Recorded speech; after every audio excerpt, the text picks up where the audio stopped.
उधर खाने तो बाड़े मुझे জল লিং ডালে হয়েছে কর खाली माथा खाने पीछे मुख खाना पीछे চিপতে হবে নাকি? চিপতে হবে না, এমনি ফুটে উঠবে, আস্তে ফুটে আস্তে ফুটে। দে জোরে দে জোরে দে। আমার দম টেকে যাচ্ছে।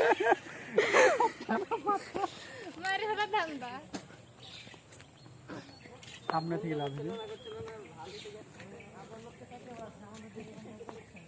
কি ব্যাপার পাচ্ছে না, আরে এসো পাতা। আমি পাচ্ছে না। এই দেখ কি সুন্দর রাত ফারুক ভালো পাচ্ছে। ভালো দাও একবারে গুড়া খান ছিটতে হবে আমার গায়ে ফেলছে একসাথে, অলরেডি ভাঙা গেছে। আর গোদার আমলে না এই চিমকুটি ভালো হবে বললা জাম গাছটা সুন্দর লাগে আমার ডাল মত না কি যাবে এটা স্লো মোশন করে মিউজিক দি সেই কম করে করব এডি। আমার করছে নাকি হইতে যাবে বুঝছি আমাদের তুলনা আপা তুলে নি তুলে নি। কিসে কেমন যে হইছে দেখি।